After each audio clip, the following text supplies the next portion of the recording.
বর্ষাকালে পাহাড় যে কতটা সুন্দর হয় আজকে আপনারা জানতে পারবেন এই ব্লগে। চলুন তাহলে দার্জিলিং থেকে ঘুরে আসি। দার্জিলিংয়ের পাহাড়, ম্যাল রোড সমস্ত সম্পর্কে কিন্তু আজকে জানবেন, দেখতে থাকুন। হ্যালো বন্ধুরা, তোমরা সবাই কেমন আছো? আশা করি সবাই নিজ নিজ জায়গায় খুব খুব খুব ভালো আছো। আমিও খুব ভালো আছি। আজকে 22 তারিখ, সকাল সকাল আমরা বেরিয়ে পড়েছি। এখন বাজে প্রায় 5:30 মতো। আমরা এখন যাচ্ছি বোলপুরের উদ্দেশ্যে। আমাদের ট্রেন আছে বোলপুর থেকে, বন্দে ভারত, ঠিক 7:40-এ। তাই আমরা তাড়াতাড়ি বাড়ি থেকে বেরিয়ে পড়েছি। আমাদের বাড়ি থেকে বোলপুর যেতে সময় লাগে প্রায় 1.5 ঘন্টা। দেখতে পাচ্ছ আমার পুচকি, আমার হাজব্যান্ড, সবাইকে নিয়ে কিন্তু আমি বেরিয়ে পড়েছি এবং আরও একটি অজানা জায়গাকে চেনার জন্য, সেটা হচ্ছে দার্জিলিং।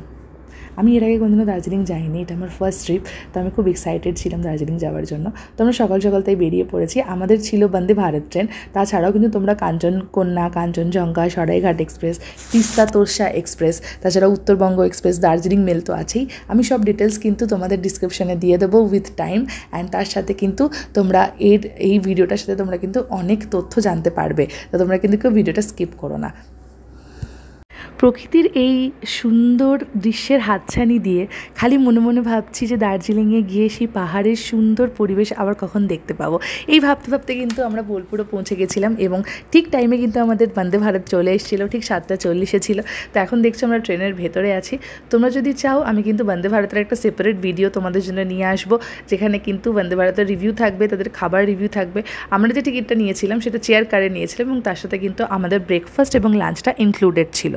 তো আরও যে তোমার ইনফরমেশন আছে, আমি সমস্ত কিন্তু ইনফরমেশন আমার ডেসক্রিপশন বক্সে অবশ্যই তোমাদের জন্য দিয়ে দেবো। এবং বিশ্বাস করে যে ট্রেনে যাচ্ছিলাম আর ভাবছিলাম যে কখন আমরা পৌঁছাবো, এবং যখন ফারাক্কাটার কাছাকাছি এলাম আরও মনে হলো যেন এনজিপির দিকে আমরা আরও এক পা আমরা বাড়িয়ে ফেললাম।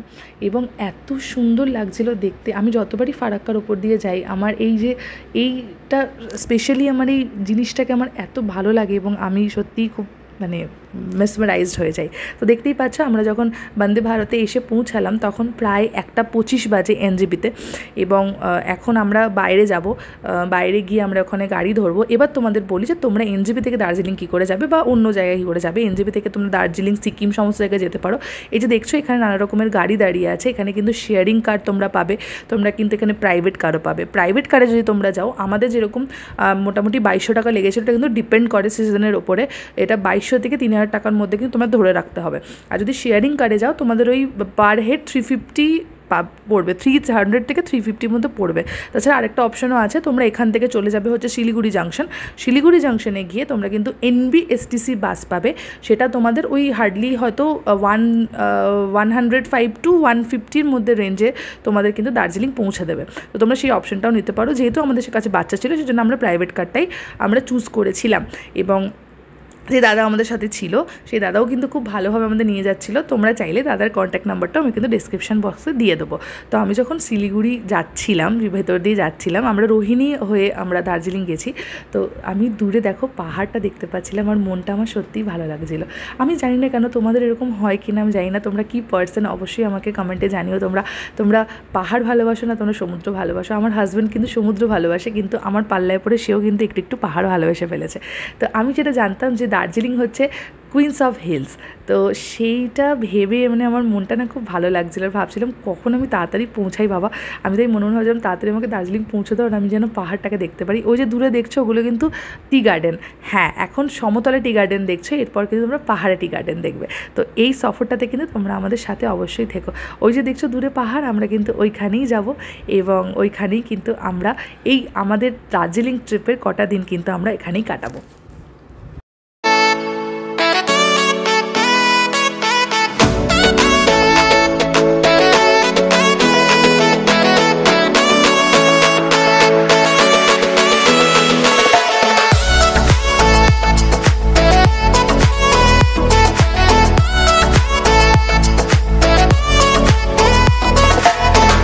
তোমরা কিন্তু চাইলে যদি তোমরা চাও যদি ট্রেনের জার্নি তোমাদের পছন্দ না হয় তোমরা কিন্তু বাসেও আসতে পারো। তুমি যদি বাসে আসতে চাও ধর্মতলা থেকে তোমরা কিন্তু এনজেপির বাস পেয়ে যাবে। এখন কিন্তু ধর্মতলা থেকে শ্যামলী ছাড়ছে ফুল স্লিপার, তোমরা কিন্তু ওটাতেও আসতে পারো, ওটাও কিন্তু খুব কমফোর্টেবল।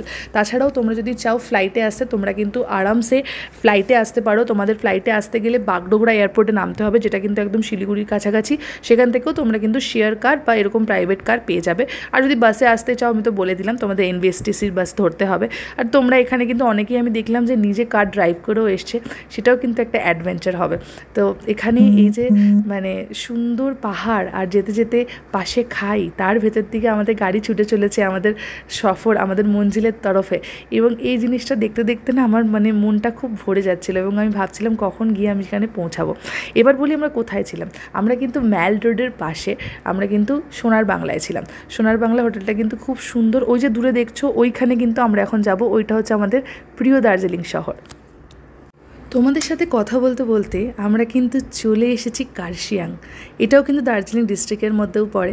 কার্শিয়াং হচ্ছে একটা খুব সুন্দর একটা শহর যেখানে টয় ট্রেন সুবিস্তৃত আছে, যেটা ব্রিটিশরা তৈরি করেছিল। এবং এখানকার যে তুমি যদি এখানকার স্টেশনটা দেখো না, তোমরা কিন্তু সত্যিই আগেকার ব্রিটিশের একটা যে ছোঁয়া আছে সেটা কিন্তু তোমরা বুঝতে পারবে। স্বাধীনতার আগে এই টয় ট্রেনটি বা এই যে টয় ট্রেনের যে সুবিস্তৃত রাস্তাটি গড়ে উঠেছিল, স্বাধীনতার পর কিন্তু সেটা সেইভাবেই আরও ভালোভাবে আলোকিত হয়েছে এবং দেখতে আরও সুন্দর হয়েছে। ওই দেখো দূরে আমাদের দার্জিলিং শহর দেখা যাচ্ছে।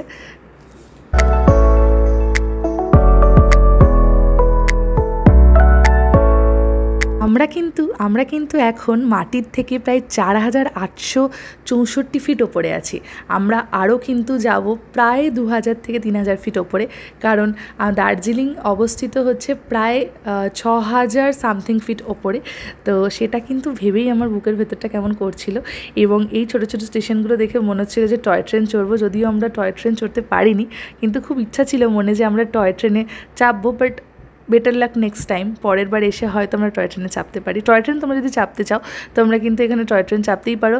এখানে দার্জিলিং থেকে কার্শিয়াং অবধি টয় ট্রেন চলে। টয় ট্রেন মাথা পিছু তোমার তুমি যদি ডিজেলটা নাও তাহলে তোমার মনে 1500 টাকা পড়বে, স্টিমটা নিলে 1000 করে পড়বে। তো তোমরা কিন্তু অনায়াসে ঘুরতে পারো। আর যদি কেউ ভাবো যে তোমরা শিলিগুড়ি থেকে ডাইরেক্টলি তোমরা এনজেপি থেকে ডাইরেক্টলি তোমরা দার্জিলিং আসবে, তাহলে কিন্তু তোমরা টয় ট্রেন নিতে পারো। টয় ট্রেন 8 ঘন্টাতে তোমাদের কিন্তু দার্জিলিং পৌঁছা দেবে এবং এই সুন্দর প্রাকৃতিক দৃশ্য দেখতে দেখতে তোমরা কিন্তু দার্জিলিংয়ে পৌঁছে যাবে। তো আমরা একটা জায়গায় হল্ট করেছি, সেখানে দাদা বললো যাও ম্যাডাম, এখানে তোমরা চা বাগান দেখতে পাবে।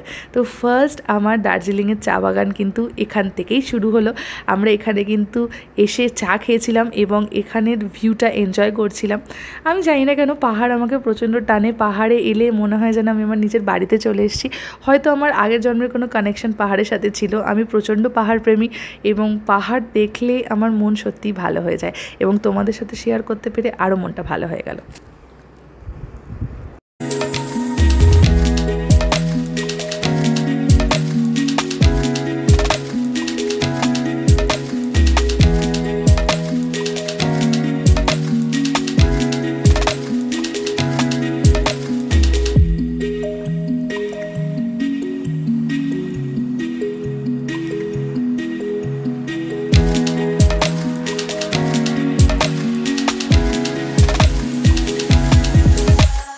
এই সুন্দর বৃষ্টি আর রোদের খেলা দেখতে দেখতে আমরা কিন্তু প্রায় দার্জিলিংয়ের কাছাকাছি চলে এসেছি এবং যত কাছাকাছি আসছি বুকের ভেতরটা একটা এক্সাইটমেন্টে ভরে যাচ্ছে যে এই যে 4 বা 5টা দিন আমি থাকবো, এই 4-5টা দিন আমি পাহাড়ের কোলে থাকবো, পাহাড়ের মেয়ে হয়। তো আমার কিন্তু খুব ভালো লাগছিলো। তো আমাদের যিনি ড্রাইভার দাদা ছিলেন তিনি কিন্তু আমাদের সমস্ত দেখাতে নিয়ে যাচ্ছিলেন যে এখানে এটা আছে, এখানে এটা আছে, এই স্টেশনটি এখানে হয়েছে, এই স্টেশনটি ওখানে হয়েছে। সত্যি ভালো লাগছিলো শুনতে। তো আমরা এখন যেটা পেরোচ্ছি সেই স্টেশনটি হচ্ছে, তোমরা দেখে নাও, আমি জানি তোমরা দেখলে তোমাদের কিন্তু সত্যিই খুব ভালো লাগবে। এই স্টেশনটি হচ্ছে ঘুম স্টেশন, যেটি কিন্তু আমার মনে হয় তোমরা খুব শুনেছো এবং জেনেছো এই ঘুম স্টেশনের সম্পর্কে। এটিও কিন্তু ব্রিটিশ আমলেই তৈরি, প্রায় 80s কাছাকাছি কিন্তু এই স্টেশনটি ব্রিটিশরা তৈরি করে এবং এটিকে স্থাপত্য করে। তো এখন আমরা মোটামুটি দার্জিলিংয়ের প্রায় কাছাকাছি। ঘুম থেকে দার্জিলিং যেতে আই থিঙ্ক হার্ডলি তোমার সময় লাগে হচ্ছে ওই ধরো 20 to 25 মিনিটসের মতো। তো হোটেলে গিয়ে রেস্ট করে কিন্তু আমরা আবার বেরোবো। কোথায় বেরোবো? ম্যালে বেরোবো। হ্যাঁ, ম্যাল তো একটু ঘুরতেই হবে। আর আমরা কিন্তু ছিলাম ম্যালের কাছাকাছি, আমরা ছিলাম সোনার বাংলাতে। সোনার বাংলা থেকে ম্যালের ডিস্টেন্স পায়ে হেঁটে 5 মিনিট। এবং সোনার বাংলা সত্যিই খুব সুন্দর হোটেল। তোমরা যদি চাও আমরা সোনার বাংলা হোটেলের একটা রিভিউ দিয়ে দেবো। এখন আমরা আছি দার্জিলিং স্টেশনে। দেখছো এখানে নানা রকম ইঞ্জিন রয়েছে, এখানে কিন্তু অলরেডি একটা ট্রেন দাঁড়িয়ে আছে। আমার তো মনে হচ্ছিল ছুটতে গিয়ে আমি ট্রেনটাতে উঠে পড়ি। তো এই দার্জিলিং স্টেশনটাও কিন্তু খুব খুব খুব সুন্দর। তোমরা চাইলে কিন্তু তোমরা দার্জিলিং স্টেশনের আশেপাশেও থাকতে পারো। এখানেও কিন্তু অনেক রকমের হোমস্টে, হোটেল সমস্ত কিছু রয়েছে। এই যে দেখতে পাচ্ছ আমি তোমাদের দেখিয়ে দিচ্ছি। তো আমরা যখন হোটেলে এসে পৌঁছাই তখন বাজে হচ্ছে প্রায় ওই ধরো 5টা কি 5:30 মতো। আমরা একটু রেস্ট করেই কিন্তু আবার বেরিয়ে পড়বো ম্যালের উদ্দেশ্যে।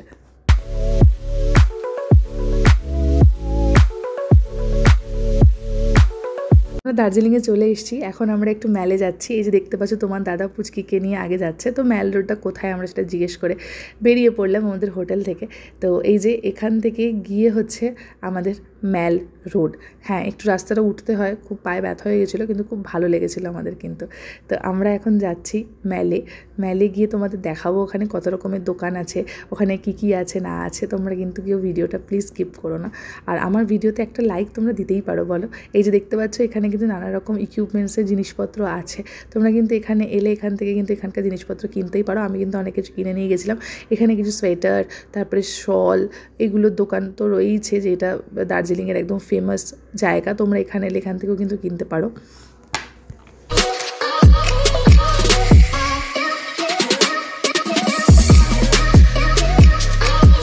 তো আমরা এখন আছি দার্জিলিংয়ের ম্যাল রোডে, সেটা বিখ্যাত ম্যাল রোড। দার্জিলিং এলে তোমরা যে এখানে আসবে না এটা কিন্তু বলা যায় না। আমরা কিন্তু 6টা দিন এখানে ছিলাম, 6টা দিনই কিন্তু আমরা দার্জিলিং ম্যালেই কাটিয়েছি আমাদের সন্ধেবেলাগুলো। সন্ধেবেলায় এখানে এসে বসলে যে কি ভালো লাগে তোমাদের বলে বোঝাতে পারবো না।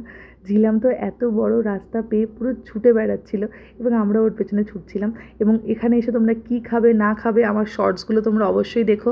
আমার শর্টসে যদি তোমরা অথেন্টিক চাইনিজ লাভার হও তোমরা কিন্তু পেয়ে যাবে। এই যে গোল্ডেন টি বলে একটা দোকান দেখছি, এখান থেকে আমি অনেক চা কিনেছি এবং চাগুলো সত্যিই কিন্তু ভালো। আমি টেস্ট করি, তোমাদের আমি রিভিউটা দিচ্ছি। এখন আমরা নিচের দিকে নামছি কারণ আমাদের খুব খিদে পেয়েছে, আমাদের খেতে হবে। তাই আমরা ভাবছি দেখি কোথায় কোন রেস্টুরেন্টে খেতে পারি। এই যে দেখছো দ্য ফেমাস গ্লিনারিজ, যেখানে ফটো না তুললে কিন্তু তোমরা যে দার্জিলিং এসো সেটা বোঝা যায় না। আমিও এখানে অনেকগুলো ফটো তুলেছি। হ্যাঁ, ভিডিও করা হয়নি, ওই যে ভিডিও আমি এখানে তোমাদের দিয়ে দিলাম, তোমরাও দেখে নাও। ওটা হচ্ছে ফেমাস জিনিস। তোমরা এলে এখানে কিন্তু অবশ্যই ব্রেকফাস্ট করো, ডিনারটাও করো। এখানে লাইভ মিউজিকের সাথে তোমরা ডিনার পাবে এবং এখানে কিন্তু অবশ্যই ফটোটা তুলেও, নাহলে কিন্তু কেউ বিশ্বাস করবে না তুমি দার্জিলিং এসেছিলে। Jokes apart. তো তোমরা কোথায় খাবে? আমরা খেয়েছিলাম, আমরা যেখানে ছিলাম সোনার বাংলা থেকে একটু দূরে মহাকাল বলে একটা রেস্টুরেন্ট ছিল। ওখানে কিন্তু তুমি চাইনিজ, বেঙ্গলি নানা রকমের ডিশ পেয়ে যাবে। আমাদের কিন্তু খুব ভালো লেগেছিলো, তাই আমরা এখানে 2 দিন খেয়েছিলাম। এবং সত্যিই মানে সিরিয়াসলি বলছি দারুণ খাবার অ্যারেঞ্জমেন্ট ছিল এবং খাবারও খুব কিন্তু ভালো ছিল। এই যে তোমার দাদা বলছে দারুণ খাবার, তোমরা এলে অবশ্যই এখানে খাবে, সেটাই ও বলছে। তো আমরা ওটা নিয়ে হাসাহাসি করছিলাম। তো চলো, যদি ব্লগটা তোমাদের ভালো লেগে থাকে একটা লাইক, কমেন্ট, শেয়ার করে দিও। দার্জিলিং ট্রিপ কিন্তু এখনই শেষ হয়নি, সবে আজকে প্রথম দিন। আমার চ্যানেলে নজর রেখো, খুব তাড়াতাড়ি কিন্তু দার্জিলিং সেকেন্ড ডে ব্লগ আসতে চলেছে। তো চলো টাটা। আর যা যা ডিসক্রিপশানে দেবার আমি কিন্তু সব দিয়ে দেবো। যদি তোমাদের ভিডিওটা হেল্পফুল লাগে প্লিজ একটা লাইক, একটা শেয়ার, একটা কমেন্ট করে দিও। তোমাদের একটা লাইক কিন্তু আমার জন্য অনেক দামি। চলো টাটা, বাই।